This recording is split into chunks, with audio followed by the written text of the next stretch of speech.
محمد الأمين وعلى آله وصحبه أجمعين. أما بعد فأعوذ بالله من الشيطان الرجيم. بسم الله الرحمن الرحيم. كل نفس ذائقة الموت. عن النبي صلى الله عليه وسلم: من كان آخر كلامه لا إله إلا الله دخل الجنة، أو كما قال النبي صلى الله عليه وسلم: اللهم صل على سيدنا محمد وعلى آل سيدنا محمد وبارك وسلم. قابل احترام حاضرین مجلس، نبی اکرم صلی اللہ تعالی علیہ وسلم کو اللہ رب العزت نے ہماری جانب بھیجا رشد و ہدایت کو لے کر. سرکار نے 100% رشد و ہدایت کو ہم تک پہنچایا. اس کا نتیجہ اور اس کی دلیل یہ ہے کہ آج ہم تمام حضرات مسجد میں جمع ہیں، عید کے موقع پر جمع ہیں. رمضان المبارک گزارنے کے بعد آج جو انعام کا دن باری تعالیٰ نے ہمیں عنایت فرمایا ہے، یہ 30 یا 29 دن کی مشقت اور مجاہدے کے بعد عنایت فرمایا ہے. اب اس سے ایک نقطہ تو یہ پتا چلا کہ ہم جو شکایتیں کرتے ہیں وہ بیجا ہے. وہ شکایت کیا ہے؟ پہلی شکایت تو یہ ہے کہ مولانا دعا فرما دو ہمارے لیے، دعائیں قبول نہیں ہوتی. اچھا، تو تم سب سے بڑے جھوٹے ہو اگر یوں کہتے ہو کہ دعائیں قبول نہیں ہوتی. اس کی وجہ کیا ہے؟ فرماتے تم نے جب رجب کا چاند دیکھا تم یہ دعا پڑھنے لگے: اللہم بارک لنا فی رجب و شعبان وبلغنا الى رمضان. اے اللہ، رجب کے مہینے کے اندر اور شعبان کے مہینے کے اندر برکت عطا فرما، رحمت خصوصیہ کا نزول فرما اور ہم کو رمضان المبارک تک پہنچا دے. ہم نے دعا پڑھی، دیکھیے رمضان گزر گیا اور رمضان کا انعام اللہ نے عنایت فرما دیا. اگر میرا پروردگار دعائیں سننے والا نہ ہوتا تو آج ہم تمام کی قبریں قبرستان کی زینت بن چکی ہوتی. اور یہ رمضان مبارک جو عطا کیا گیا اور یہ عید کا دن جو عطا کیا گیا اور حقیقت میں 5 وقتہ جو نمازیں عطا کی گئی اور حقیقت میں جو دین اسلام کو سرکار کو لے کر ہماری طرف بھیجا گیا، ان تمام کا مقصود کیا ہے؟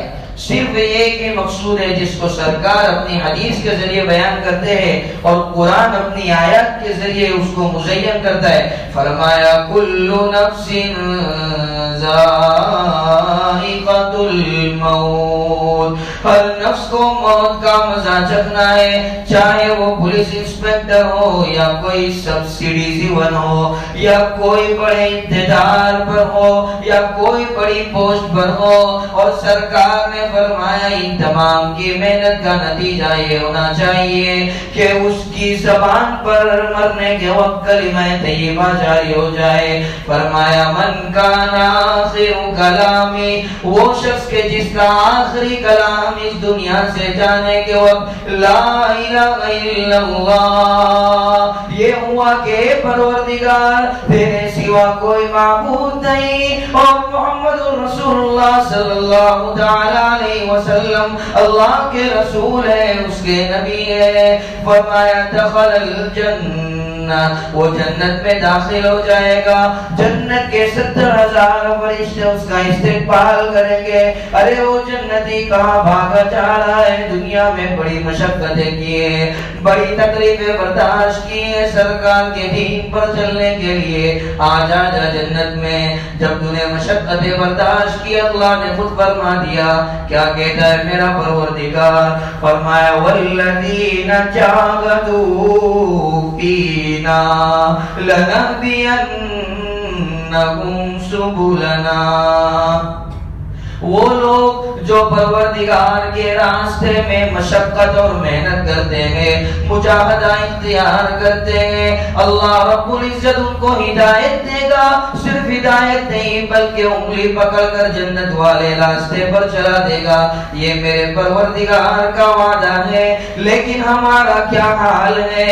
قرآن بڑے اچھے انداز میں بیان کرتا ہے، رمضان عطا کیا گیا موت کی تیاری کے لیے، عید عطا کی گئی موت کی تیاری کے لیے، 5 وقتہ نمازوں کو ادا کرنے کے لیے بلایا گیا موت کی تیاری کے لیے۔ قرآن فرماتا ہے کہ ہم لوگوں کی کیا عادت ہے اور کیا فطرت ہے، بل توثرون الحیات الدنیا، تم تو ایسے ہو جو دنیا کے پیچھے دوڑے چلے جاتے ہو، دنیا کی عیش و عشرت کے پیچھے، اس کی نعمتوں کے پیچھے ڈوب جاتے ہو، مگن ہو جاتے ہو، اس میں شرسار ہو جاتے ہو۔ آگے قرآن بیان کرتا ہے والآخرۃ خیر وابقا، اور آخرت بہتر ہے، کروڑوں کروڑوں اربوں خربوں گنا زیادہ بہتر ہے، کس سے؟ اس دنیا سے کہ جس کو تم جمع کر رہے ہو۔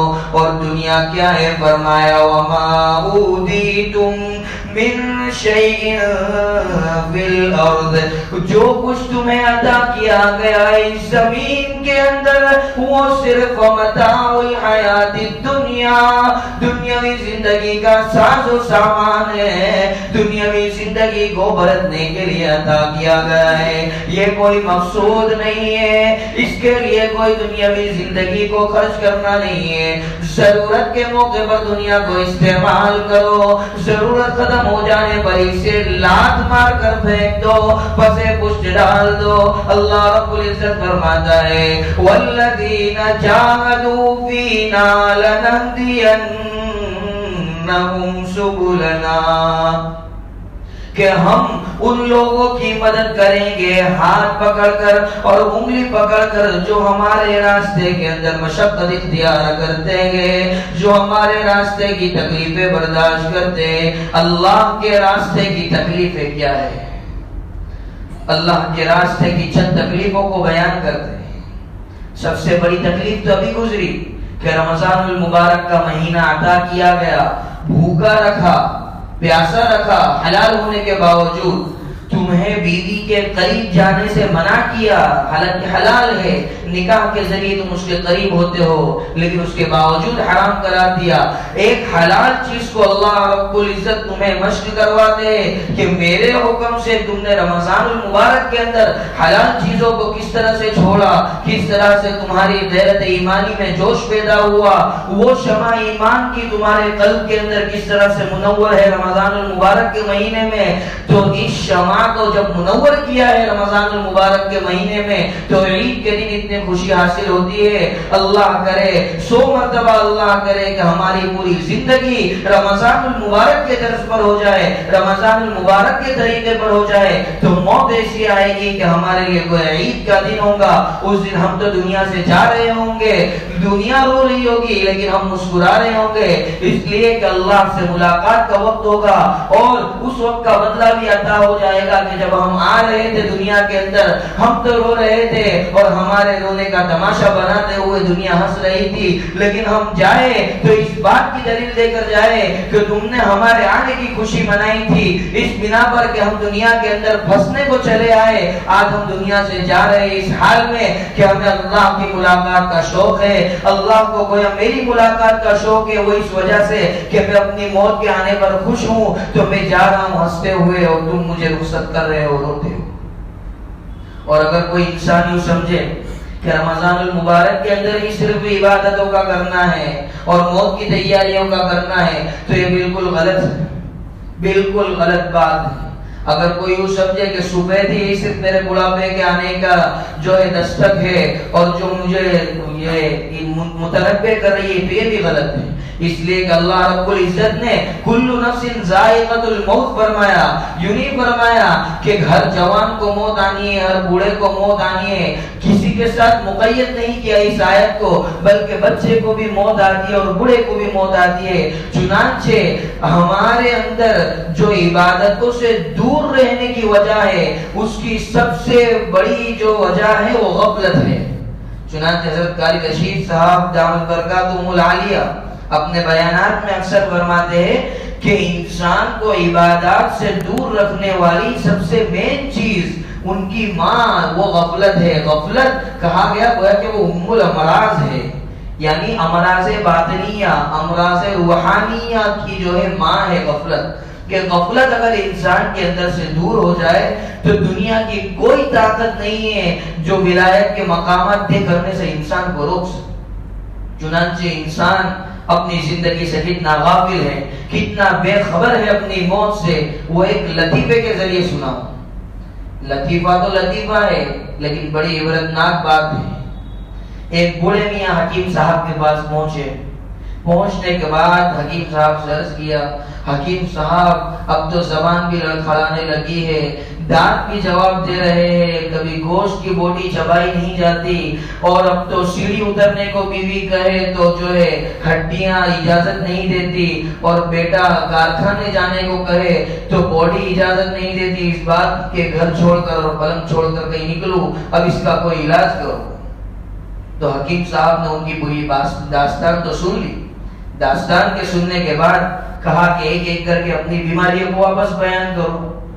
تو حکیم صاحب کو اس بوڑھے میاں نے کہا کہ اب تو دانتوں میں درد ہے۔ تو حکیم صاحب نے جواب دیا یہ بڑھاپے کے آنے کی نشانی ہے۔ حکیم صاحب کو دوسری مرتبہ بوڑھے میاں نے کہا کہ بال سفید ہو رہے، تو فرمایا موت کی تیاری کر لو۔ تیسری مرتبہ فرمایا ہڈیاں دکھ رہی ہے، پھر وہی کہ تو بڑھاپے کے آنے کی دستک ہے۔ چوتھی مرتبہ کہا کہ کمر میں درد ہے، پھر کہا کہ تو موت تمہیں متنبع کر رہی ہے کہ میں کبھی بھی آ سکتی ہوں۔ اور میں نے جیسا ابھی کہا نا کہ موت کے لیے کسی بچہ بوڑھا یا جوان موت نہیں ڈھونڈتی، بس وقت مقرر آ گیا، بچہ بوڑھا جوان نہیں دیکھتی، وہ اٹھا لے جاتی ہے۔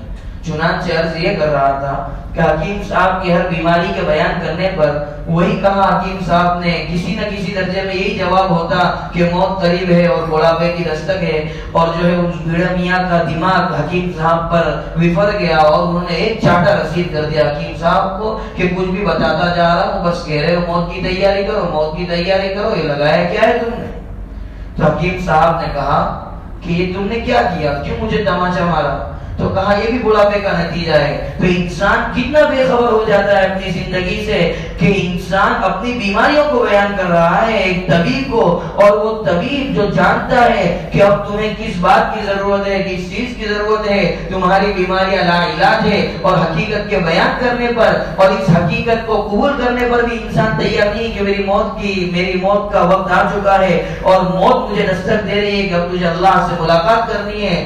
موت سے بے خبر ہو کر اس حکیم صاحب کو تماچا رسید کر دیا۔ یہاں پر تماچا رسید کیا تو حسیفہ میں آتی ہے کہ کیسا بیوقوف بوڑھا تھا، لیکن عبرت اس واقعے سے یہ ملی اور اس لطیفے سے یہ ملی کہ انسان 70 یا 80 سال کی عمر گزارنے کے باوجود موت سے کتنا بے خبر ہے، اور اسی موت کی یاد کو تازہ کرنے کے لیے اللہ رب العزت نے اس رمضان المبارک کا مہینہ ہمیں عطا کیا ہے کہ رمضان المبارک کے مہینے میں ہم عبادت کر اور اللہ کو راضی کر گویا کہ اس بات کا بھرپور استحضار پیدا کر لے کہ مجھے اللہ کے سامنے حاضر ہونا ہے۔ روزہ کیوں رکھتے ہیں؟ اللہ کے سامنے گواہی دینے کے لیے اور اللہ کے سامنے پیش ہونے کے لیے۔ نمازیں کیوں پڑھی جاتی ہے؟ سب کی وجہ یہی ہوگی کہ کل اٹھ کر اللہ رب العزت نے پوچھا کیا لایا، تو کم از کم اتنا تو کہہ سکے جو لایا ہوں ٹوٹا پھوٹا لایا ہوں اور تیرے پیارے محبوب کی پیاری امت سے ہوں، اگر تو معاف کر دے تو تیری شان میں کوئی کمی نہیں آئے گی، ورنہ مجھ جیسے گندی نالی کے گندے کیڑے کی جو ہے بگڑی بن جائے گی۔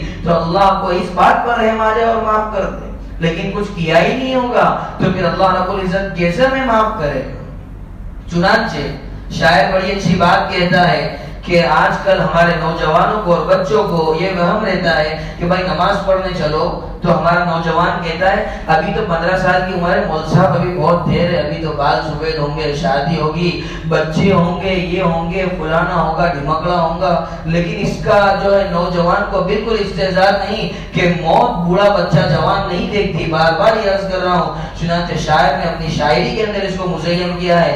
شاعر کہتا ہے جہاں میں عبرت کے گھر سونمونے، مگر تجھ کو اندھا کیا رنگوں بو نے، اور کبھی غور سے بھی دیکھا ہے تو نے، جو معمور تھے وہ محل اب ہے سونے، اور جگہ جی لگانے کی دنیا نہیں ہے، عبرت کی جاگے تماشا نہیں ہے۔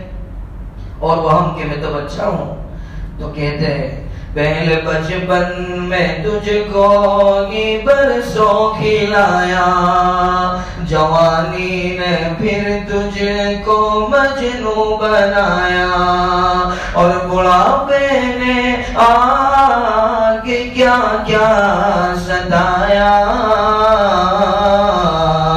اور ازل تیرا کر دے گی بالکل صفایا، اور جگہ جی لگانے کی دنیا نہیں ہے، عبرت کی جاگے تماشا نہیں ہے۔ اللہ کے حضور ایک ایک چیز کا جواب دینا پڑے گا۔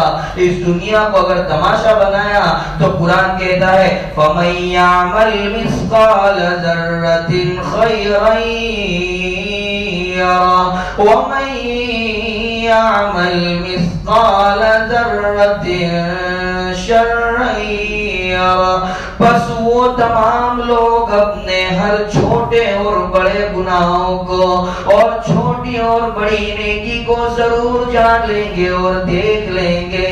یہ دنیا کی کوئی میونسپالٹی آفس نہیں ہے کہ آفیسر کو ٹیبل کے نیچے سے 10,000 کا بنڈل دے کر سیٹنگ کر لیا۔ یہ کوئی پولیس افسر نہیں ہے کہ 500 کی نوٹ دکھا کر جیب میں بٹھا دیا۔ یہ کوئی سرکاری دفتر نہیں ہے جہاں کوئی سرکاری ملازم کو کسی بڑے کی پہچان دکھا کر اپنے جو ہے باٹلی میں اتار دیا۔ وہاں پر تو اللہ رب العزت ہے اور میرا پروردگار کیسا ہے؟ فرمایا جہنم پر ایسے داروغہ ہوں گے، ایک مرتبہ فیصلہ کر دیا تمہارے یا تمہارے لویال کے متعلق، پھر کوئی جہنم کا داروغہ کوئی رشوت نہیں لے گا، جس کو اللہ نے قرآن میں بیان کیا علیہا ملائکۃ غلاظ شداد۔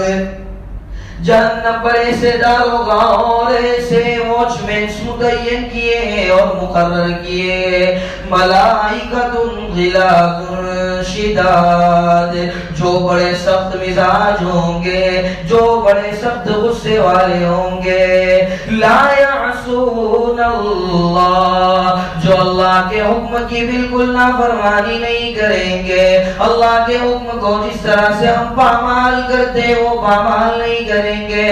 فرمایا لا یعصون اللہ ما امرهم ویفعلون ما یؤمرون۔ تو کیا کریں گے؟ وہ وہی کریں گے جس کا پروردگار نے انہیں حکم دیا ہے۔ اگر اللہ نے کہہ دیا کہ گھسیٹ کر جہنم کے اندر ڈال دیا جائے، کوئی رشوت کام نہیں آئے گی، کوئی عہدہ اور کوئی اقتدار کام نہیں آئے گا۔ اگر کوئی عہدہ اور کوئی اقتدار کام آئے گا تو رمضان کے روزے کام آئیں گے، زکوٰۃ کام آئے گی، قرآن کی تلاوت کام آئے گی، 5 وقتہ نمازوں کی پابندی کام آئے گی۔ رات کو 2 اور 3 بجے اٹھ کر اگر مصلے ترکیے ہوں گے تو وہ کام آئیں گے۔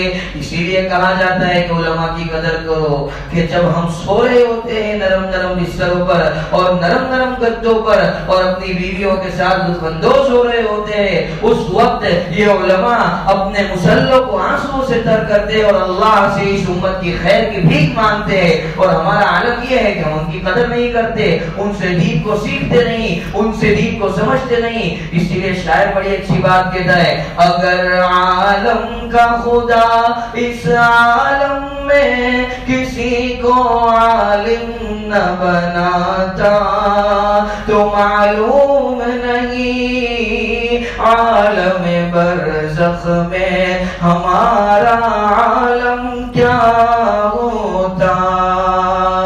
اور آخری تین باتیں حدیث شریف کے اندر عرض کی گئی، وہ عرض کر کے میں اپنی بات کو سمیٹوں گا۔